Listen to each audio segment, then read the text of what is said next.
ओम नमः शिवाय। शिवजी का अपमान सुन कैसे मां सती ने खुद को भस्म कर लिया, इस शिव महापुराण की कथा में हम जानेंगे। पिछली कथा में हमने देखा कि कैसे सती के दक्ष प्रजापति ने बहुत बड़े यज्ञ का आयोजन किया और उसमें सभी देवताओं को बुलाया तथा अहंकार वश शिवजी को नहीं बुलाया। सती जी ने अपने पिता के घर यज्ञ का हाल सुनकर चाहा कि मैं भी वहां जाऊं। वह इसी इच्छा से अकेली सदाशिव के पास पहुंची। वहां पहुंचकर देखा कि सेवक गण शिवजी की सेवा में संलग्न हैं।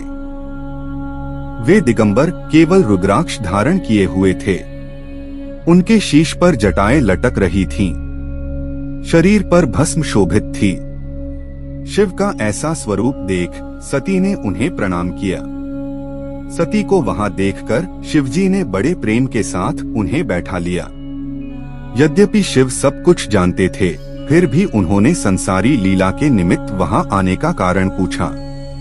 तब सती अत्यंत प्रसन्न होकर बोली, हे प्रभो, क्या आपको यह अच्छा नहीं लगा कि दक्ष ने यज्ञ आरंभ किया है? मित्रों तथा बांधवों की भेंट महाधर्म है। इसी से अच्छे लोग भले बंधुओं की संगति स्वीकार करते हैं तथा आनंद प्राप्त करते हैं। अस्तु, आपको यह उचित है कि वहां चलकर यज्ञ को पवित्र करें तथा मुझे भी अपने साथ ले जाकर मेरी इच्छा की पूर्ति करें। मेरे पिता के यज्ञ में ब्रह्मा, विष्णु आदि सब देवता पहुंच गए हैं, परंतु आप वहां नहीं गए। शायद यह आपको अच्छा मालूम नहीं हुआ। आप वहां न जाने का कारण मुझसे विस्तार पूर्वक कहिए। मैं आपकी दासी हूँ। मेरी इच्छा है कि मैं अपने पिता के घर जाऊं, इसलिए आप मुझे अपने साथ लेकर वहां चलिए। शिवजी ने सती के वचन सुनकर मुस्कुराते हुए कहा, हे सती, तुम्हारे पिता दक्ष ने मुझको यज्ञ का निमंत्रण नहीं भेजा है तथा शत्रुता रखकर मेरा अनादर किया है। तुम ही सोचो, वहां केवल तुम ही को न बुलाकर अन्य सब लड़कियों को बुलाया है। इसका एकमात्र कारण केवल शत्रुता ही है। ऐसे स्थान पर बिना बुलाए जाना कहाँ तक उचित है?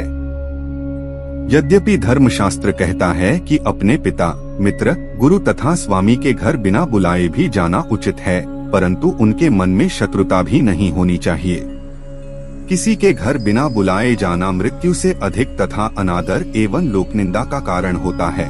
सती यह सुनकर बोली, हे स्वामी, आप इस वैर का कारण तो बताएं। शिवजी ने पिछला सब वृत्तांत सुनाकर कहा, उचित है कि तुम दक्ष के यज्ञ में न जाओ, नहीं तो तुमको बड़ा कष्ट उठाना पड़ेगा। शिव ने सती को अनेक प्रकार से समझाया, परंतु सती को यह अच्छा न लगा। वह दक्ष पर अति अप्रसन्न एवं कुपित होकर कहने लगी, हे शिवजी, आप तीनों लोगों को आनंद प्रदान करने वाले हैं। सभी देवता आपका स्मरण करते हैं।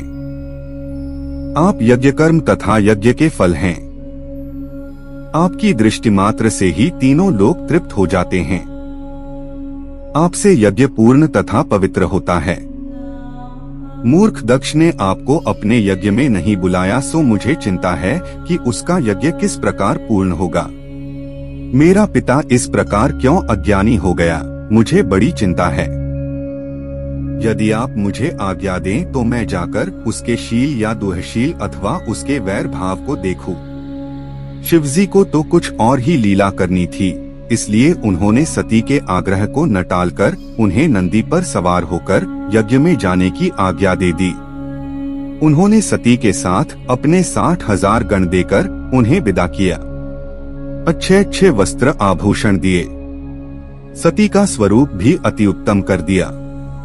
शिव ने ऐसी माया की कि सती बड़ी धूमधाम से चली। सती ने उस समय अपनी जैसी शोभा प्रकट की, वैसी किसी समय में भी प्रकट न की थी। उनके चलने के समय बड़ा शब्द हुआ। कोई गण उछलता कूदता था। अन्य गण भी सबको प्रसन्न तथा आनंदित करते हुए चले। कोई सती का प्रताप वर्णन करता तो कोई शिव की महिमा का गान करता था।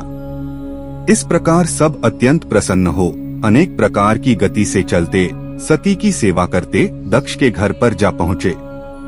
इस प्रकार सती दक्ष की यज्ञशाला में पहुंची, परंतु वहां किसी ने उनसे बात तक न पूछी, न किसी ने यही जाना कि यह जगन्माता है। दक्ष ने तो अहंकार में उनसे कुशल तक न पूछी। यह देखकर सती की बहनों ने, जो वहां उपस्थित थीं, हंसकर सती की निंदा की।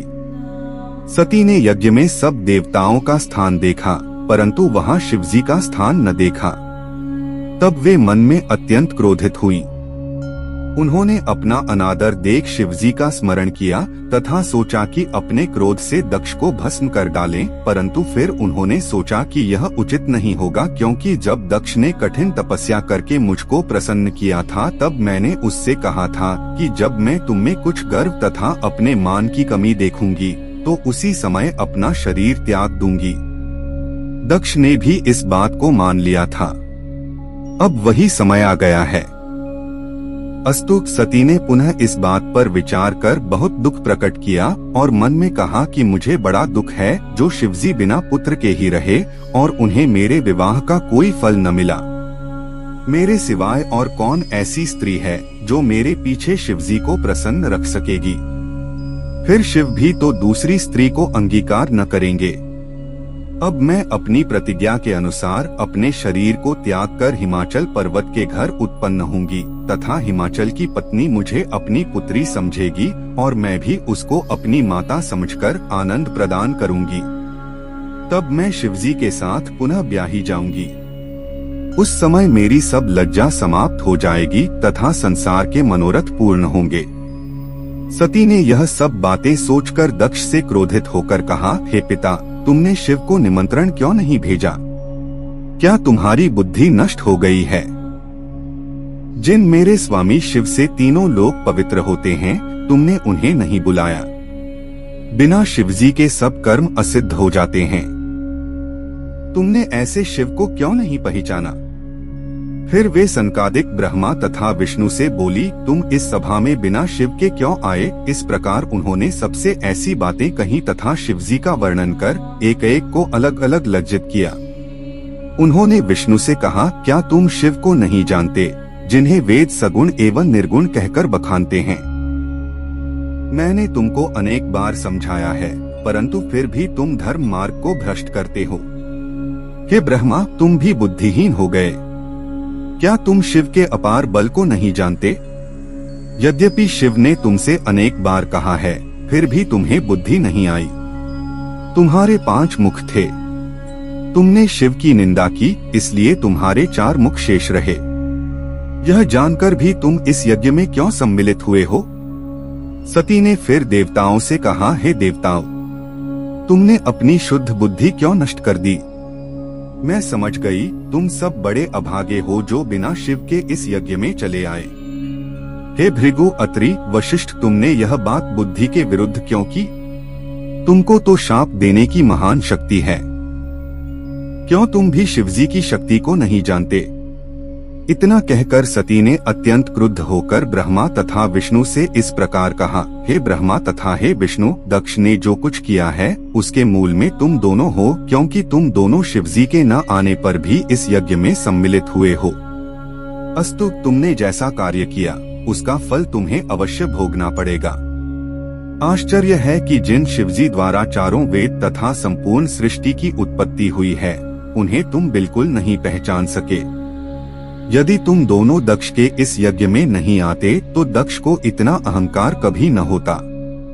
यदि यहाँ उपस्थित देवता तथा ऋषि मुनि भी न आते तो दक्ष को कभी भी यह हिम्मत न होती कि वे शिवजी से विरुद्ध होकर कोई कार्य करते।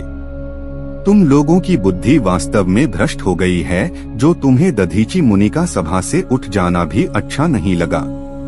सती के मुख से निकले हुए इन शब्दों को सुनकर दक्ष ने अत्यंत क्रुद्ध होकर कहा, अरे मतिमंद, तू ऐसी बातें क्यों कर रही है? मेरा और तेरा पिता पुत्री का संबंध समाप्त हो चुका है। यदि तेरी इच्छा हो तो तू यहाँ रह, अन्यथा अपने घर चली जा। तेरा पति अत्यंत अशुभ है। उसके नाम में केवल 2 ही अक्षर हैं। वह भूत प्रेत एवं पिशाचों के साथ रहता है, चिता की भस्म को अपने शरीर में लगाता है और श्मशान में घूमा करता है। उसके माता पिता कुल जाति पांति आदि का कुछ भी पता नहीं है। उसका वर्णन वेद में भले हो, परंतु उसमें कोई शुभ लक्षण दिखाई नहीं देते। इसीलिए मैंने उसे यहाँ नहीं बुलाया, क्योंकि ऐसे मूर्ख मनुष्य का यज्ञ में आना निषिद्ध कहा गया है। हे सती, मैंने वास्तव में बड़ी मूर्खता की जो औरों के कहने पर तुझ जैसी अपनी श्रेष्ठ पुत्री का विवाह उस नंगढंग औढ़र के साथ कर दिया। मुझे इस बात का बहुत बड़ा पश्चाताप है। अस्तु, तू मेरी बातों पर विचार करके अपना क्रोध त्याग दे। दक्ष की बातों को सुनकर सती पुनः क्रोधित हो उठी और अपने पिता को महापापी अनुमान कर बहुत दुखी भी हुई। वे बोली, शिवजी का अपमान कभी सुनना नहीं चाहिए। यदि कोई व्यक्ति शिवजी की निंदा कर रहा हो तो सुनने वाले को उचित है कि वह या तो उस निंदा करने वाले की जीभ काट ले, अन्यथा अपने दोनों कान बंद करके वहां से उठ जाए और अपने शरीर को अग्नि में जलाकर भस्म कर दे। इसके विपरीत चलने से महापाप होता है। जो व्यक्ति शिवजी की निंदा करता है वह उस समय तक नरक में पड़ा रहता है जब तक कि इस ब्रह्मांड में सूर्य और चंद्रमा स्थित रहते हैं। यह बात वेद के कथन से भी पक्की होती है। इस प्रकार कहकर सती अपने मन में अत्यंत पछताती हुई सोचने लगी कि मैंने यहाँ आकर शिवजी की निंदा अपने कानों से सुनी, यह अच्छा नहीं हुआ। उन्हें इस बात से और भी अधिक दुख हो रहा था कि वे यहाँ किस लिए आईं और अब कौन सा मुंह लेकर शिवजी के पास लौटेंगी। वे सोचने लगीं कि यद्यपि शिवजी के चरणों का दर्शन प्राप्त करना मेरे लिए अत्यंत आवश्यक है, परंतु अब भला किस मुंह से मैं उनके पास जाऊं? मुझे तो दोनों ही प्रकार से कठिनाई दिखाई दे रही है। इस प्रकार विचार करने के उपरांत सती अत्यंत क्रुद्ध होकर शिव नाम का जोर जोर से उच्चारण करने लगी। उन्होंने किसी की भी प्रतिष्ठा का ध्यान न रखते हुए यज्ञशाला में उपस्थित सब लोगों को धिक्कारते हुए कहा, हे उपस्थित सभासदों, मैं तुम लोगों से यह बात सत्य ही कह रही हूँ कि इस समय तुम्हारी बुद्धि नष्ट हो गई है। अंत में तुम्हें बहुत अधिक पछताना पड़ेगा।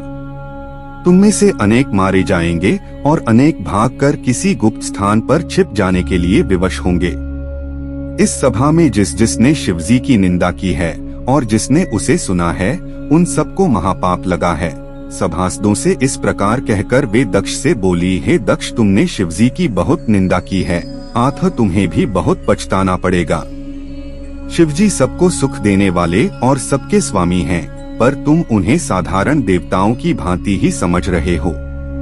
तुम्हें यह नहीं मालूम है कि वे संपूर्ण सृष्टि के सबसे बड़े हितैषी हैं। तुम्हें अपनी करनी का फल शीघ्र ही मिलेगा। हे दक्ष, वेद में मनुष्य के 3 प्रकार कहे गए हैं। जो किसी के गुण तथा शील में दोष लगाता है उसे अधम कहा जाता है। जो किसी के पाप तथा पुण्य का सच्चा वर्णन करता है उसे मध्यम कहते हैं, और जो किसी के पापों को छिपाते हुए केवल उसके सद्गुणों का ही वर्णन कहता है उसे उत्तम की संज्ञा दी जाती है। इन तीनों में भी जो सर्वोत्तम प्राणी होते हैं वे अन्य लोगों के केवल गुण का ही वर्णन नहीं करते हैं, अपितु वे सबको अपने कृत्य द्वारा प्रसन्न भी रखते हैं। मैंने इन 3 प्रकार के प्राणियों का विचार करते हुए यह निष्कर्ष निकाला है कि तुम अधम प्रकार के हो, क्योंकि तुमने शिवजी की झूठी निंदा की है। मिथ्या भाषण, अहंकार, क्रोध, लोभ आदि जितने भी बड़े पाप हैं, उन सब में महानुपाप किसी दूसरे की निंदा करना है। तुम जो यह कहते हो कि शिव नाम में केवल 2 ही अक्षर हैं, सो तुम्हें यह जान लेना चाहिए कि ये 2 अक्षर इतने प्रभावशाली हैं कि जो मनुष्य इन्हें अपने मुख से निकालता है उसके संपूर्ण पाप भस्म हो जाते हैं। ऐसे पवित्र नाम की निंदा करना कभी भी उचित नहीं है, परंतु तुम अपने अज्ञान के कारण इस बात को नहीं पहचानते। शिवजी अनादि, अप्रमेय तथा महान हैं। उनसे द्वेष रखने वाले का कभी भी कल्याण नहीं होता। जिन लोगों ने शिवजी की वास्तविक महिमा को पहचान लिया है वे सदैव उन्हीं के प्रेम में मग्न रहते हैं। यह मेरा शरीर तुम्हारे द्वारा उत्पन्न हुआ है, अस्तु मैं अपना खेद नष्ट करने के निमित्त अब इसे अवश्य त्याग दूंगी, क्योंकि शिवनिंदक पिता की पुत्री कहलाना मुझे सहन नहीं होगा। हे दक्ष, तुमने जो यह कहा कि शिवजी कोई कर्म नहीं करते और अशुभ वेशधारी है, उसका उत्तर यह है कि वे परब्रह्म, शरीर रहित एवं अनादि है। माया को ग्रहण किए रहने के कारण ही वे अपना ऐसा अमंगल वेश बनाए रहते हैं। भला उन्हें किसी कर्म से क्या प्रयोजन है? तुमने जो कहा कि वे चिता भस्म लगाने वाले, नग्न, निर्धन तथा अवधूत हैं, उसका उत्तर केवल यही है कि मुझे उनका यह स्वरूप देखकर ही प्रसन्नता होती है। उनके इस स्वरूप के अतिरिक्त किसी अन्य रूप को देखना मुझे स्वीकार नहीं है। अस्तु, अब मैं अपने निश्चयानुसार अपने को भस्म करती हूँ। यह कहकर सती उत्तर दिशा की ओर मुंह करके पृथ्वी पर बैठ गईं। उन्होंने स्नान करने के उपरांत अपने संपूर्ण शरीर को वस्त्रों से लपेट लिया। तत्पश्चात योग धारण कर विधि पूर्वक आसन लगाते हुए प्राणायाम किया। सर्वप्रथम उन्होंने समान वायु को नाभि चक्र में लाकर उदान वायु को ऊपर चढ़ाया और शिवजी की सुंदर मूर्ति को अपने हृदय में स्थापित किया। तदुपरांत उन्होंने अपनी भौहों के बीच दृष्टि जमाते हुए पति के चरणों का ध्यान किया और अग्नि तथा वायु को उत्पन्न कर दिया। उस पवित्र अग्नि तथा वायु के द्वारा उन्होंने अपने उस निष्पाप शरीर को भस्म कर दिया। इस दृश्य को देखकर सब और हाहाकार मच गया। यज्ञशाला में उपस्थित सभी लोग अत्यंत भयभीत तथा दुखी हुए। ओम नमः शिवाय। माँ सती ने खुद को कैसे अग्नि में भस्म कर लिया, ये हमने पिछली कथा में देखा। इसके पश्चात इस दृश्य को देखकर सब और हाहाकार मच गया। यज्ञशाला में उपस्थित सभी लोग अत्यंत भयभीत तथा दुखी हुए और दक्ष की पत्नी वीरनी शोकाकुल हो गई। उस समय शिवजी के गणों ने अत्यंत क्रुद्ध होकर सब लोगों को संबोधित करते हुए इस प्रकार कहा, इस दक्ष की मूर्खता को देखो कि इसने सती को भस्म होने से रोका तक नहीं। शिवजी के इस शत्रु को संसार में अत्यंत निंदा प्राप्त होगी और यह अभिमानी मूर्ख करोड़ों नरकों के दुख भोगेगा। इतना कहकर वे सब दक्ष को जान से मार देने तथा यज्ञ को भ्रष्ट करने के निमित्त अपने स्थान से खड़े हो गए। उस समय उनके हृदय की इच्छा को जानकर भृगु ऋषि ने यज्ञ की रक्षा के निमित्त यज्ञ कुंड में एक पवित्र आहुति डाली। उस आहुति के पड़ते ही यज्ञ कुंड द्वारा 1 सहस्र अत्यंत बलवान तथा धैर्यवान दैत्यों की उत्पत्ति हुई, जो संसार में ऋभु नाम से प्रसिद्ध हुए। वे महाभयानक स्वरूप धारण किए हुए शिवजी के गणों के सामने जा खड़े हुए। उस समय शिवजी ने यह चरित्र किया कि उन्होंने अपने गणों के बल को चुपचाप हर लिया, जिसके कारण वे अत्यंत निर्बल हो गए और भयभीत होकर हाहाकार करने लगे। उनके विलाप को सुनकर वहां उपस्थित अन्य शिवगण भी आश्चर्यचकित रह गए। जब उन सबने यह देखा कि ये उन दैत्यों से युद्ध करने में अशक्त हैं और सती के वियोग को सहन करने में असमर्थ हैं, तो उन्होंने अपनी स्वामिनी के साथ ही अपने प्राण दे देना भी उचित समझा। यह निश्चय करने के उपरांत उनमें से किसी ने अपने मस्तक को और किसी ने अन्य अंगों को काटकर स्वयं ही अपना वध कर डाला। इस प्रकार जिस स्थान पर सती ने अपना शरीर त्यागा था, उसी स्थान पर शिवजी के 20 सहस्र गण भी मृत्यु को प्राप्त हो गए। उस दृश्य को देखकर सभा में उपस्थित सभी लोग अत्यंत चिंतित हुए। उस समय मेरा तथा विष्णु का श्वास शीघ्रता पूर्वक चलने लगा। पहले तो सब लोग मौन खड़े रहे, फिर कोई विष्णु की स्तुति करने लगा तथा कोई किसी अन्य की प्रार्थना करने में संलग्न हो गया। इस प्रकार संपूर्ण यज्ञ शाला में दुख भर गया। प्रसन्नता और आनंद का कोई भी चिन्ह शेष न रहा। अकेले दक्ष की मूर्खता के कारण उस महापाप का भागी सभी को होना पड़ा। तदुपरांत जो थोड़े से शिवगण शेष रह गए, उन्होंने शिवजी के पास पहुंचकर संपूर्ण वृत्तांत कह सुनाया। वे बोले, हे प्रभु, दक्ष ने सती जी का अत्यंत अपमान किया था। अकेली दक्ष पत्नी ही ऐसी थी जिसने उनका हार्दिक स्वागत किया। अन्य सब लोग तो अंत तक दक्ष के ही साथी बने रहे। अपने गणों द्वारा यह समाचार प्राप्त कर शिवजी अत्यंत दुखी हुए। उस समय नारद ने भी शिवजी के पास पहुंचकर जो कुछ घटना घटित हुई थी उसे ज्यों का त्यों कह सुनाया और यह कहा कि वेद के बताए अनुसार आपको उचित है कि आप उन महापापियों को दंड अवश्य दें।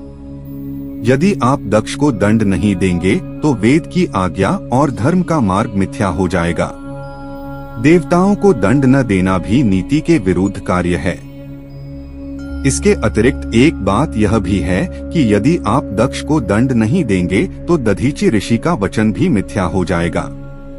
खेद की बात तो यह है कि ब्रह्मा और विष्णु ने भी दधीची ऋषि के शब्दों पर कोई ध्यान नहीं दिया और दक्ष से ऐसा निंदनीय कर्म करा दिया। ये सब सुनकर भगवान शिव शंकर ने अपने गणों को अभयदान दे दिव्यदृष्टि द्वारा यज्ञ के संपूर्ण वृत्तांत की जानकारी प्राप्त की। तदुपरांत वे ऐसे क्रुद्ध हुए कि मानो प्रलय ही कर देना चाहते हो। वे अपने दोनों होठों को दांतों से काटने लगे। तदुपरांत उन्होंने अपने मस्तक से एक जटा का केश उखाड़कर पर्वत पर पटक दिया। उस बाल के गिरने से ऐसा महाभयानक शब्द उत्पन्न हुआ जिसे सुनकर तीनों लोग कांपने लगे। वह जटा का केश टूटकर दो के टुकड़ों में अलग अलग बंट गया। तब उसकी जड़ की ओर वाले टुकड़े से वीरभद्र की उत्पत्ति हुई।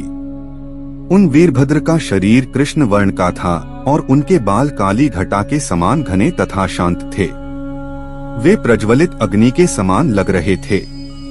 वे इतने ऊंचे थे मानो अनायास ही आकाश को छू लेना चाहते हों। वे महाभयानक शस्त्रों को लिए हुए थे। उनके हृदय में युद्ध करने की बड़ी प्रबल आकांक्षा थी। उनकी भौहें चढ़े हुए धनुष की भांति बहुत टेढ़ी थीं। वे महाभयानक शब्द करते हुए सिंह के समान गरज रहे थे। उनके 3 मस्तक और 1 सहस्र भुजाएं थीं। वे शिवजी को प्रणाम करते हुए अपने स्थान पर निश्चल भाव से खड़े हो गए। उसी समय शिवजी के रोमकूपों द्वारा अन्य सहस्रों गणों की उत्पत्ति हुई, जो शरीर, बल तथा स्वरूप में वीरभद्र के समान ही प्रतीत होते थे। शिवजी की आज्ञानुसार कैलाश पर्वत पर खड़े हुए वे परम भयानक शब्दों का उच्चारण अपने मुख से कर रहे थे। अस्तु जटा के एक टुकड़े से तो इस सेना की उत्पत्ति हुई और दूसरे टुकड़े से श्री महाकाली प्रकट हुई। उन महाकाली के साथ करोड़ों भूत, प्रेत आदि भी उत्पन्न हुए। वे अनेक प्रकार से नाचने कूदने तथा लीलाएं करने लगे। उस परम क्रोधमय अवस्था में शिवजी की नासिका द्वारा जो श्वास निकले उनसे 100 प्रकार तथा 13 प्रकार के सन्निपातों की उत्पत्ति हुई, जो संसार में अनेक प्रकार के उपद्रव मचाते रहते हैं। इस प्रकार पलक मारते ही शिवगणों की महाभयानक सेना उपस्थित हो गई। ऐसा प्रतीत होता था कि वह उसी समय संपूर्ण सृष्टि को नष्ट कर डालेगी। इसके पश्चात वीरभद्र ने अपने हाथ जोड़कर शिवजी को प्रणाम करते हुए कहा, हे प्रभु, आप जो उचित समझें वो आज्ञा हमें दीजिए। यदि किसी ने आपका अपमान किया हो तो वह साक्षात काल ही क्यों न हो, हम उसे भी नष्ट कर डालेंगे। यह सुनकर शिवजी ने कहा, हे वीरभद्र, दक्ष प्रजापति ने अहंकार में भरकर कनखल में एक यज्ञ रचाया है। उसने शत्रुता करके हमें यज्ञ का निमंत्रण नहीं दिया। सती लोक रीति के अनुसार उसके घर पहुंची तो उसने उन्हें भी कुछ न समझा और बहुत से व्यंग्य वचन कहे। दक्ष के अतिरिक्त अन्य लोगों ने भी, जिनमें दक्ष पत्नी सम्मिलित नहीं है, सती का कोई आदर नहीं किया। हमारे ऐसे अपमान को देखकर सती उस यज्ञ में जलकर भस्म हो गईं, परंतु किसी ने उन्हें रोका तक नहीं। इसके अतिरिक्त हमारे परम भक्त दधीची ऋषि ने उस सभा को शाप दिया है कि उन लोगों को शिवजी का अपमान करने का फल अवश्य मिलेगा। अस्तु, तुम लोग दक्ष के यज्ञ में जाकर उसे नष्ट कर डालो और हमारा अपमान करने वाले दक्ष का मस्तक काट डालो। दुर्वासा, कौशिक, मार्कंडेय, कंबुक, उपमन्यु, इंद्र, गौतम, पुलह, पुलस्त्य, बृहस्पति तथा संकादिक, ये सभी भाई जो मेरे परम भक्त हैं, ये सब भी निराश होकर यज्ञशाला से उठकर चले गए हैं और यह शाप दे गए हैं कि यह यज्ञ नष्ट हो जाएगा। अस्तु, मैं अपने उन भक्तों का वचन सत्य करने के हेतु तुम्हें यह आज्ञा देता हूँ कि तुम गणों को साथ ले निर्भय होकर दक्ष के यज्ञ में जा पहुँचो और किसी प्रकार का कुछ भी विचार न करते हुए जिसको जो उचित हो वह दंड दो। शिवजी की इस आज्ञा को सुनकर वीरभद्र ने अत्यंत प्रसन्न हो महाभयानक स्वर में गर्जना की। तदुपरांत उन्होंने शिवजी की परिक्रमा एवं स्तोत्रों द्वारा स्तुति की। फिर ये करोड़ों गणों की सेना तथा महाकाली को साथ लेकर दक्ष यज्ञ को विध्वंस करने के लिए वहां से चल दिए। रविमर्या नामक सेनापति अत्यंत क्रोध में भरकर अपने साथ 1 करोड़ वीरों की सेना लेकर वीरभद्र के साथ चला। इसके अतिरिक्त कोकिल, अमोघ एवं सुमंत्रक, इन तीनों यूथपों के साथ भी 1-1 करोड़ योद्धा थे। नील नामक महाबली यूथप के साथ 9 करोड़ वीर थे और पूर्णभद्र की सेना में भी इतने ही योद्धा थे। क्षेत्रपाल के साथ इतनी सेना थी जिसकी संख्या का वर्णन नहीं किया जा सकता। इन सेनापतियों के अधिपति भैरव अपार सेना लेकर चले। उस असंख्य सेना के चलते समय 10 दिशाओं में भारी हाहाकार मचा। इन सबके साथ ही भगवती महाकाली अपने 9 स्वरूपों के साथ नाचती कूदती हुई चली। उन 9 स्वरूपों के नाम इस प्रकार है: काली, कात्यायनी, ईशानी, चामुंडा, मुंडीर मर्दिनी, भद्रकालिका, भद्रा, वरिता तथा वैष्णवी। इनके साथ शाकिनी, डाकिनी, भूत, प्रेत, लंकिनी, मसांती, कुष्मांडी, ब्रह्म राक्षसी तथा 64 योगिनी के समूह भी चले। उस सेना का वर्णन कहाँ तक किया जा सकता है। जिस समय यह विशाल सेना दक्ष का यज्ञ विध्वंस करने लिए चली, उस समय पृथ्वी से उठकर ऊपर उड़ने वाली धूल समस्त आकाश में इस प्रकार भर गई कि उसमें सूर्य नारायण छिप गए और महाभयानक अन्यकार चारों ओर फैल गया। यह संपूर्ण कटक दक्षिण दिशा की ओर चलता हुआ कनखल के समीप जा पहुंचा। उस समय दक्ष के यज्ञ में अनेक प्रकार के अपशकुन होने लगे। आकाश से पिसी हुई हड्डियों की वर्षा होने लगी तथा ऐसी आश्चर्यजनक बातें दिखाई देने लगीं जिनके कारण कर्म तथा धर्म का विचार शेष न रहा। तीनों प्रकार के दुख सब लोगों को दुखी करने लगे। डर के मारे उनके मुख से कोई शब्द नहीं निकलता था। सबके शरीर थर थर कांपने लगे। उस यज्ञ करने वाले दक्ष प्रजापति तथा यज्ञ कराने वाले भृगु ऋषि की आंखें उत्तर दिशा की ओर उठ गईं तो उन्होंने देखा कि उधर से भारी धूल उठने के कारण आकाश भर गया है। वे अपने मन में विचार करने लगे कि इस धूल के उड़ने का कारण क्या है, परंतु कोई ठीक बात उनकी समझ में नहीं आई। सभा में उपस्थित सभी लोग आश्चर्य में भरकर एक दूसरे से अनेक प्रकार की बातें करने लगे। उस समय दक्ष की पत्नी वीरनी ने सब लोगों को संबोधित करते हुए कहा, हे सभासदों, तुमने मूर्ख बनकर सती का अनादर किया और उन्हें भस्म होने से नहीं रोका। दक्ष प्रजापति ने शिवजी का घोर अपमान किया है और सती की बहनों के सामने ही सती का भी तिरस्कार किया है। यह सब उपद्रव उसी के प्रतिफल है। शिवजी का शत्रु कभी भी आनंद नहीं पा सकता।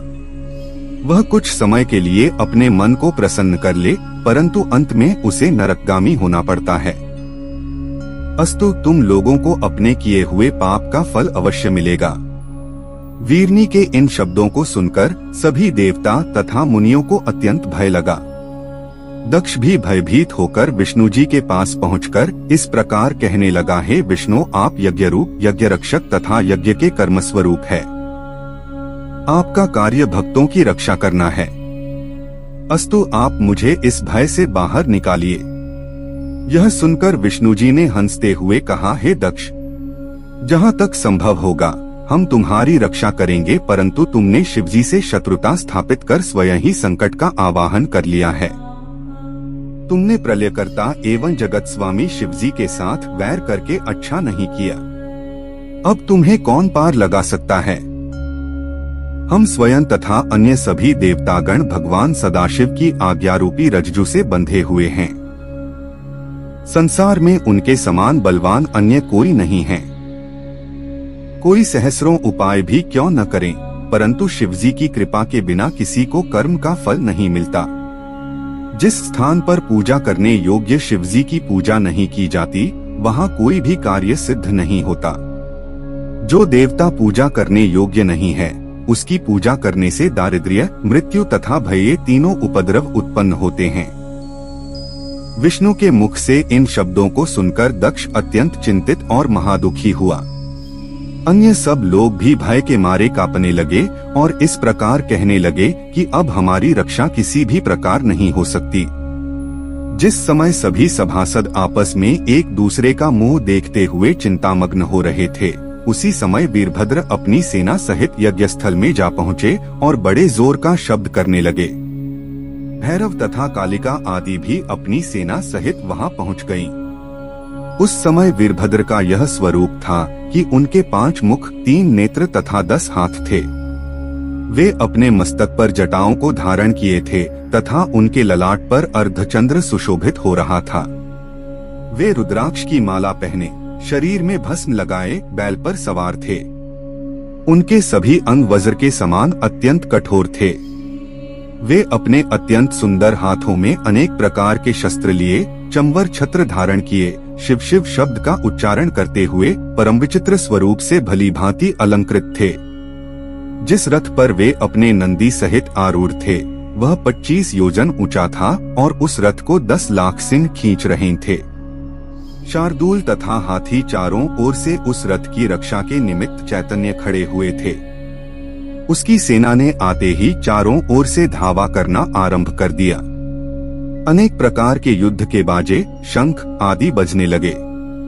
उस समय इंद्र, वायु, यमराज, कुबेर, वरुण, अग्नि तथा दिक्पाल अपने अपने वाहनों पर सवार होकर दक्ष के सम्मुख जा पहुँचे। दक्ष ने उन सब से कहा, हे दिक्पालों, मैंने इस यज्ञ को केवल तुम्हारे ही बल पर किया था, अतः तुम सब मेरी रक्षा और सहायता करो। इस प्रकार सब देवताओं से कहने के उपरांत दक्ष प्रजापति ने विष्णु जी के चरणों पर अपने मस्तक को रखते हुए कहा, हे प्रभु, आप संसार के रक्षक एवं शुभ कर्मों के साक्षी हैं। आपकी कृपा से संसार का पालन होता है, अतः आपको मेरे यज्ञ की रक्षा करनी चाहिए। यह सुनकर विष्णु जी ने उत्तर दिया, हे दक्ष, जहाँ तक हमारा अधिकार है और जहाँ तक हम में शक्ति है वहाँ तक हम तुम्हारे यज्ञ की रक्षा अवश्य करेंगे, परंतु तुम्हारे कर्मों का स्मरण कर हमारी बुद्धि को आश्चर्य होता है। ब्रह्म स्वरूप शिवजी के क्रोध से तुम्हारी कौन रक्षा कर सकता है? अस्तु, उस शिवनामधारी ईश्वर से विरोध कर कभी हित साधन नहीं हो सकता। ये शिवजी तीनों गुणों से युक्त होने पर भी परम पवित्र हैं, अतः उचित है कि तुम उन्हीं शिवजी की शरण में जाओ, जिससे तुम्हारा यह यज्ञ संपन्न हो सके। इस प्रकार दक्ष और विष्णु में बातें हो रही थीं कि वीरभद्र की सेना चारों और इस प्रकार घिर आई मानो कोई समुद्र घिर घिर कर आकाश की ओर बढ़ रहा हो। उस सेना के सेनापतियों ने दक्ष तथा विष्णु जी को ब्रह्म ज्ञान व ज्ञान की बातें करते हुए सुना तो वे सब हंस पड़े। उस समय गणों को युद्ध करने के लिए उद्यत देखकर इंद्र ने अपना वज्र उठा लिया और यह इच्छा की कि मैं शिवगणों से युद्ध करूं। इंद्र युद्ध करने के लिए सामने आए। शिवजी के गण हर हर का घोष करते हुए उनके सम्मुख जा पहुँचे। इंद्र की सेना शिवगणों से युद्ध करने लगी। उस युद्ध में असी, शूल, तोमर, बाण, पटिसा आदि अस्त्र शस्त्रों का प्रयोग होने लगा। सभी योद्धा उस युद्ध में अपनी वीरता का अधिकाधिक प्रदर्शन करने लगे। जिस समय शिवगणों ने अपनी वीरता को प्रकट किया उस समय इंद्र की सेना को पराजित होते हुए देखकर भृगु ऋषि ने उच्चाटन मंत्र का जप करके वीरभद्र की सेना को अशक्त बना दिया। तब इंद्र की सेना ने उन्हें अत्यंत दुखी करके सहस्रों योद्धाओं को जान से मार डाला। उस अयाचित विपत्ति को देखकर शिव के गण भयभीत होकर भागने लगे और इंद्र की सेना विजयी हुई। शिवगणों की हार का मुख्य कारण यही था कि इस प्रकार शिवजी ने ब्राह्मण की श्रेष्ठता को सम्मान दिया था। अस्तु, जब वीरभद्र ने यह देखा कि उनकी सेना हार कर भाग रही है, तब वे भूत प्रेतों आदि को पीछे कर स्वयं आगे बढ़ाए। जो बड़े बड़े सेनापति योद्धा बैल पर सवार थे वे भी उनके साथ आगे आकर खड़े हुए। तदुपरांत उन्होंने अपने हाथों में त्रिशूल लेकर इंद्र के साथ महाभयानक युद्ध किया। उन प्रहारों से घायल होकर देवता आदि भयभीत हो युद्ध क्षेत्र से भागने लगे। इस प्रकार देवताओं की संपूर्ण सेना क्षीण हो गई। कुछ देवता तो भागकर अपने घरों को भी चले गए। उस समय अकेले इंद्र ही दृढ़तापूर्वक खड़े हुए युद्ध क्षेत्र में दिखाई पड़ रहे थे। अपनी सेना को इस प्रकार भागते देखकर इंद्र ने अपने गुरु बृहस्पति जी से कहा, हे गुरु, आप देवताओं की सेना के रक्षक हैं, अतः आप हमें ऐसा कोई उपाय बताइए जिससे हमारी जीत हो। यह सुनकर बृहस्पति ने उत्तर दिया, हे इंद्र, विष्णु जी ने जो कुछ कहा था वही सब इस समय सामने आ रहा है। मंत्र, तंत्र, औषधि, वेद, धर्मशास्त्र, पुराण, विचार तथा प्रतीति आदि यह सब शिवजी की महिमा को जानने में असमर्थ हैं। तुम मूर्ख हो जो बच्चों के समान बुद्धिहीन बनकर उन्हीं भगवान सदाशिव से वैर ठान रहे हो। यह सभी गण शिवजी की आज्ञानुसार आए हुए हैं और इस यज्ञ को नष्ट करके ही मानेंगे। इनके सामने किसी का कोई वश नहीं चलेगा। बृहस्पति जी के मुख से यह वचन सुनकर इंद्र सहित सभी देवताओं को बड़ी चिंता हुई।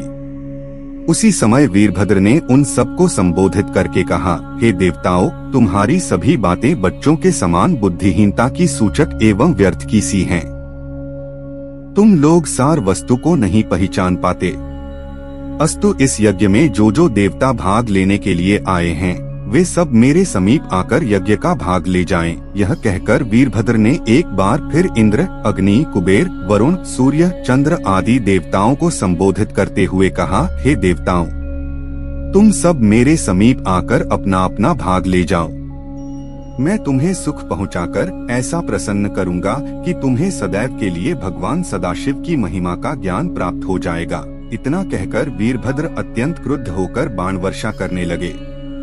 उनके तीक्ष्ण बाणों के प्रहार ने इंद्र के शरीर को घायल कर दिया।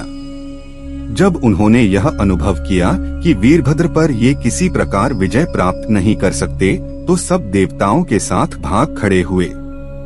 यह दृश्य देखकर सब ऋषिमुनि अत्यंत भयभीत हो विष्णु की शरण में गए और उन्हें प्रणाम करके इस प्रकार कहने लगे, हे प्रभु, हम सब आपकी शरण में आए हैं। अस्तु आप दयालु होकर हमारी रक्षा करें। उन ऋषिमुनियों की प्रार्थना को सुनकर श्री विष्णु भी अपने अस्त्र शस्त्र लेकर युद्ध करने की इच्छा से वीरभद्र के सम्मुख जा खड़े हुए। जब वीरभद्र ने अपने सामने खड़े हुए विष्णु जी को देखा तो उन्हें पुकारते हुए इस प्रकार कहा, हे विष्णु, तुम यहाँ किस लिए आए हो? तुम दक्ष के रक्षक बनकर अपने तेज तथा प्रकाश को नष्ट कर देने पर क्यों तुले हुए हो? तुमने सबसे बड़ी गलती तो यह की कि इंद्र को साथ लेकर इस यज्ञ में अपना भाग ग्रहण करने के लिए चले। अब यदि तुम युद्ध करने के लिए आए हो तो यह भी स्मरण रखो कि शिवजी की जैसी आज्ञा है उसी प्रकार में तुम्हें भी अच्छी तरह तृप्त कर दूंगा। वीरभद्र के मुख से निकले हुए इन शब्दों को सुनकर विष्णु जी ने हंसते हुए उत्तर दिया, हे वीरभद्र, तुम शिवजी के गण हो और उन्हीं के द्वारा उत्पन्न होने के कारण पूजा किए जाने के योग्य हो। मैं शिवजी को त्याग कर दक्ष की रक्षा के निमित्त यहाँ जिस लिए आया हूँ वह वृत्तांत तुमसे कहता हूँ। दक्ष मेरे परम भक्त हैं और उन्होंने मेरी बड़ी सेवा की है। जब उन्होंने मुझे यहाँ आने का निमंत्रण दिया तो उनकी भक्ति के वशीभूत होकर मैं यहाँ चला आया, क्योंकि मैं सदैव अपने भक्तों के अधीन रहता हूँ।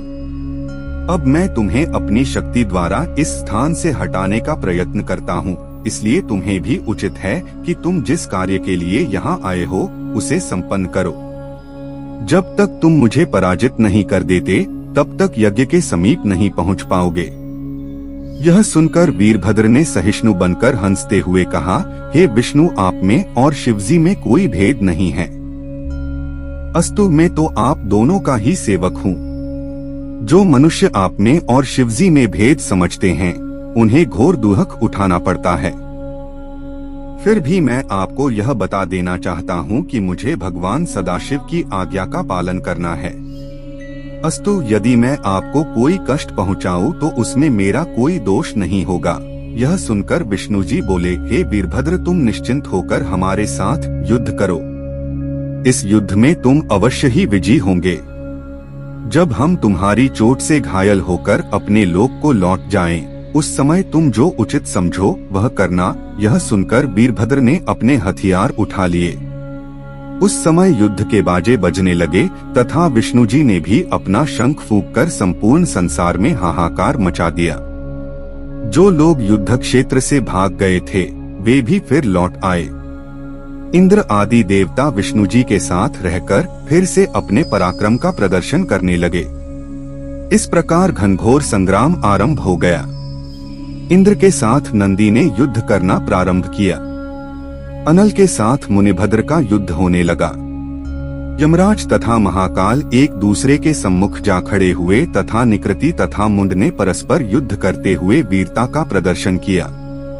उस समय इंद्र ने अपने हाथ में वज्र लेकर नंदी के ऊपर प्रहार किया और नंदी ने क्रुद्ध होकर अपने त्रिशूल को इंद्र के ऊपर चलाया। उस चोट से घायल होकर इंद्र पृथ्वी पर गिर पड़े और मूर्छित हो गए, परंतु कुछ देर बाद जब उन्हें होश आया तो वे पुनः युद्ध करने लगे। इधर तो ये बड़े बड़े सेनापति परस्पर युद्ध करने में प्रवृत्त थे, उधर भैरव अत्यंत क्रोधित होकर योगिनियों को साथ ले देवताओं की सेना में घुस गए और सबको घायल करते हुए उनका रुचिर पीने लगे। फिर उन्होंने अपने स्वरूप को ऐसा भयानक बनाया कि उसे अनेक देवता युद्ध क्षेत्र से भाग खड़े हुए। जो देवता खड़े रहे वे उनके तेज तथा प्रकाश को देखकर अत्यंत भयभीत हो भैरव भैरव की पुकार करने लगे। 9 काली भी देवताओं की सेना को नष्ट करने लगी। वे देवताओं के मस्तक को तोड़कर उनका रुधिर पीती थीं और शरीर को खा जाती थीं, जिसके कारण चारों ओर हाहाकार मच गया। उस समय ये सब लोग भागकर विष्णु जी की शरण में जा पहुँचे और इस प्रकार कहने लगे, हे प्रभु, इस समय हम लोग बहुत दुखी हैं, अतः आप हमारी सहायता करें। आप हम सबके स्वामी हैं, इसलिए हम आपसे यह प्रार्थना करते हैं कि भैरव, क्षेत्रपाल तथा काली ने हमारी जो दुर्गति की है उसका आप उचित उपाय करें। विष्णु जी ने जब देवताओं की उस दयनीय दशा को देखा तो उन्होंने अत्यंत क्रोध में भरकर क्षेत्रपाल की ओर अपना चक्र छोड़ दिया। उस चक्र के तेज से संपूर्ण दिशाएं भस्मसी होने लगी। जब क्षेत्रपाल ने उस प्रज्वलित ज्योति को इस प्रकार अपनी ओर आते देखा तो उसने वह चक्र अपने मुख में डाल लिया। यह देखकर विष्णु जी ने क्षेत्रपाल के गाल पर अपनी गदा का प्रहार किया, जिसके कारण वह मुंह के बल पृथ्वी पर गिर पड़ा। इस अवस्था को देखकर काली जी विष्णु के सम्मुख जा पहुंची। उन्हें देखकर विष्णु जी ने जितने बाण चलाए उन सबको वे सहज ही में खा गईं।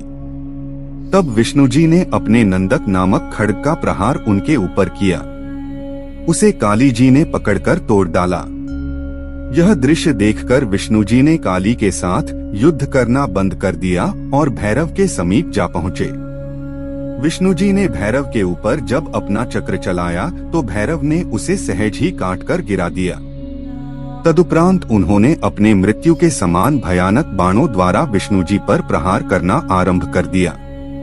विष्णु जी ने भी उनके बाणों को बीच में काटकर सबको निष्फल बना दिया। तदुपरांत भैरव ने उस प्रलयकर्ता त्रिशूल को अपने हाथ में उठाया, जो बिना प्राण लिए कभी नहीं रुकता था। भैरव के क्रोध को इस प्रकार बढ़ता देखकर वीरभद्र दौड़ते हुए उनके पास जा पहुँचे और बोले, हे भैरव जी, आप ऐसा क्रोध न करें, क्योंकि शिवजी ने इतनी कठिन आज्ञा नहीं दी है। विष्णु जी भी शिवजी के रूप हैं, अतः सेवक को अपने स्वामी के विरुद्ध ऐसा व्यवहार नहीं करना चाहिए। यह सुनकर भैरव जी ने अपने त्रिशूल को रोक लिया। तदुपरांत वीरभद्र स्वयं विष्णु से युद्ध करने लगे। जब विष्णु जी ने देखा कि वीरभद्र पर सहज ही विजय पाना संभव नहीं है, तब उन्होंने योगमाया द्वारा अपने ही समान असंख्य गणों को उत्पन्न किया। वे सब गरुड़ पर आरूढ़ थे और शंख, चक्र, गदा तथा पद्म को अपने हाथों में धारण किए हुए थे। वे उत्पन्न होते ही शिवगणों से युद्ध करने लगे। यह दशा देखकर वीरभद्र ने भगवान सदाशिव का ध्यान घर कर अपना त्रिशूल चलाया। उस त्रिशूल के चलते ही विष्णु जी के गण भस्म होने लगे और देखते ही देखते अदृश्य हो गए। यह दशा देखकर विष्णु जी ने अत्यंत क्रोध कर वीरभद्र को मार डालने की इच्छा से उनके मस्तक पर अपनी गदा का एक कड़ा प्रहार किया। तब वीरभद्र ने उनकी मनोभिलाषा को जानते हुए अपना त्रिशूल उनकी छाती में मारकर उन्हें पृथ्वी पर गिरा दिया। विष्णु जी के इस प्रहार से मूर्छित होकर पृथ्वी पर गिर जाने से चारों ओर हाहाकार मचने लगा, परंतु कुछ देर बाद ही विष्णु जी उठकर खड़े हो गए। तब वीरभद्र को मारने के लिए उन्होंने अपने चक्र को हाथ में उठा लिया। उस समय विष्णु जी का स्वरूप अत्यंत भयानक हो उठा। ऐसा प्रतीत होता था मानो आज वे अपने चक्र द्वारा प्रलयकाल उपस्थित कर देंगे। वीरभद्र ने जब विष्णु के उस तेजस्वी स्वरूप को देखा तो मन ही मन भगवान सदाशिव के श्री चरणों का ध्यान किया। उस समय शिवजी ने वीरभद्र को अभयदान देते हुए अपने शत्रु का प्रहार सहन करने की सामर्थ्य प्रदान की। उधर विष्णु जी भी पर्वत शिखर के समान निश्चल भाव से खड़े थे। अस्तु, सर्वप्रथम वीरभद्र ने अपने पवित्र बाणों द्वारा विष्णु जी के धनुष के 2 टुकड़े कर डाले। विष्णु जी भी प्रबोधन मंत्र का त्याग कर जड़ता से मुक्त हो अपनी सामर्थ्य को प्राप्त कर चुके थे। अस्तु उस समय का दृश्य देखकर ब्रह्मा ने विष्णु जी से कहा, हे प्रभो, होनहार किसी के मिटाए नहीं मिटते। यद्यपि आपने दक्ष की रक्षा करने में कोई कसर नहीं उठा रखी, परंतु उसका भाग्य ही इस समय विपरीत है, इसलिए आप इस युद्ध में विजय प्राप्त नहीं कर सकेंगे। वीरभद्र इस यज्ञ को अवश्य नष्ट करके मानेगा। शिवजी के क्रोध के साथ ही साथ इसका यह भी एक कारण है कि दधीचि मुनि ने भी इस यज्ञ को नष्ट होने का शाप दिया है। यदि ब्राह्मणों के वाक्य को सत्य न माना जाए तो संपूर्ण सृष्टि छली एवं नास्तिक हो जाएगी। अस्तु आप युद्ध करना बंद कर दें। जिस समय भगवान सदाशिव पुनः कृपालु होंगे, उस समय बिगड़े हुए सभी कार्य स्वतः ही बन जाएंगे। मेरी इस बात को सुनकर विष्णु जी युद्ध बंद करके अपने लोक को चले गए। जिस समय विष्णु जी अपने लोक को चले गए, उस समय यज्ञ देवता को अत्यंत शोक हुआ। वह मृग का रूप धारण कर उस स्थान से भाग चला, परंतु वीरभद्र ने उसे तुरंत ही पकड़ लिया। तदुपरांत उन्होंने उसके मस्तक को धड़ से काटकर यज्ञकुंड में डाल दिया। फिर वे अत्यंत क्रुद्ध हो बारंबार गरजते हुए यज्ञ मंडप के समीप पहुँचे। भैरव, क्षेत्रपाल तथा काली आदि ने यज्ञ स्थल पर उपस्थित सभी लोगों को इस प्रकार पकड़ा मानो वे कोई चोर हों। कोई शिवगण देवताओं को पकड़ता, कोई मुनियों को बांधता था, कोई विष्णु के घंटे तोड़ता था और कोई यज्ञकुंड को ठंडा करने के लिए उसमें जल डाल रहा था। सभी शिवगण अपने शत्रुओं के साथ घोर युद्ध कर रहे थे और यज्ञ मंडप को गिराने में संलग्न थे। उन्होंने अपने मुदगरों की चोट से अनेक के हाथ पांवों को कुचल दिया और यज्ञ पात्रों को तोड़कर नदी में फेंक दिया। किसी ने देवताओं के शरीर को काटा, किसी ने ऋषिमुनियों को दुख दिया, किसी ने यज्ञकुंड को खोद डाला और किसी ने सभास्थल, अंतःपुर तथा विहार स्थल को जड़ से खोदकर नष्ट कर दिया। इसके उपरांत वीरभद्र ने दक्ष को पकड़ लिया। नंदी ने सूर्य देवता को बंदी बनाया। मणिमान ने भृगु ऋषि को पकड़ा और चंडी ने पूषा को बांध लिया। इसी प्रकार अन्य देवताओं को भी उन्होंने बंदी बना लिया। जो देवता कहीं जाकर छिप गए थे, उन सबको भी वे ढूंढ कर ले आए। मणिमान ने अत्यंत क्रोध में भरकर भृगुमुनि की मूछें उखाड़ ली और उन्हें नगर में घुमाकर सब लोगों को भयभीत कर दिया। तदुपरांत नंदीश्वर ने क्रुद्ध होकर भृगुमुनि के नेत्र निकाल लिए, क्योंकि उन्होंने दक्ष प्रजापति को बहकाकर शिवजी के विरुद्ध कर दिया था। जो व्यक्ति शिवजी के विरुद्ध जाने का उपदेश करे, उसकी आंखें निकाल लेना ही उचित है। उधर चंडी ने पूषा के उन दांतों को तोड़ डाला जिन्हें खोलकर उन्होंने शिवजी का उपहास किया था। इसके पश्चात वीरभद्र ने अत्यंत क्रोध में भरकर दक्ष प्रजापति को पृथ्वी पर पटक दिया और उसकी छाती पर पाँव रखकर उसका सिर काट डालने की इच्छा की, परंतु अनेक हथियारों का प्रयोग करने पर भी वे न तो दक्ष का मस्तक ही काट सके और न उसे कोई कष्ट ही पहुंचा सके। यह दशा देखकर वीरभद्र ने शिवजी का ध्यान किया और उस ध्यानावस्था में उनसे आज्ञा प्राप्त की कि दक्ष के सिर को जोर से मरोड़कर तोड़ डाले। वीरभद्र ने ऐसा ही आचरण किया। तदुपरांत उस कटे हुए मस्तक को यज्ञकुंड में डालकर जला दिया। फिर अत्यंत क्रोध करके उसके शरीर को काटा और उस कटे हुए शरीर के हिस्सों को कश्यप तथा धर्मराज के हाथों में रख दिया। फिर उन्होंने धृष्टनेमि को बहुत दुख दिया और अंगिरा ऋषि को लातों से मारा। फिर जिस प्रकार उन्होंने शांतनु को मारा था, उसी प्रकार अन्य ऋषि मुनियों को भी मार डाला। फिर कश्यप की पत्नी की नाक को उन्होंने अपने नखों से काट डाला, जिसके कारण देवताओं की माता अदिति उस अंग को ही खो बैठी। इस प्रकार जिसके लिए जैसा उचित था वैसा दंड दे दिया। भगवान सदाशिव ने अपना तिरस्कार करने वाले लोगों को इस प्रकार यथोचित फल देकर अपनी महत्ता को प्रतिष्ठापित किया। शिवजी के बिना जो देवता यज्ञ में अपना भाग लेना चाहते थे, वे सब या तो मारे गए या घायल हुए। इस प्रकार दक्ष का यज्ञ संपूर्ण रूप से नष्ट हो गया। शिवजी से शत्रुता रखने वाले को इसी प्रकार का दुख भोगना पड़ता है। सहस्रों उपाय करने पर भी जब तक शिवजी का पूजन नहीं किया जाता, तब तक किसी को मुक्ति प्राप्त नहीं होती। शिवजी सबसे बड़े और सबके स्वामी हैं। उनकी महिमा ऐसी अपार है कि आज तक उसे कोई जान नहीं सका। जो लोग प्रेम पूर्वक शिवजी की सेवा एवं पूजा करते हैं उन्हें किसी प्रकार दुख नहीं उठाना पड़ता, क्योंकि सदाशिव सदैव उनकी सहायता करते रहते हैं। शिवजी अपने भक्तों के उस पाप को भी नष्ट कर देते हैं जो पिछले पाप कर्मों के कारण प्राप्त होता है। शिवजी के विपरीत चलने वाला मनुष्य इस संसार में तो दुख पाता ही है, अंत में दंडनीय होकर नरकवास भी करता है। शिवजी की आराधना किए बिना जो कार्य किया जाता है उसका परिणाम इसी प्रकार दुखदायी होता है। अस्तु, इस प्रकार दक्ष का यज्ञ विध्वंस करने के उपरांत वीरभद्र भगवान सदाशिव के समीप जा पहुँचे।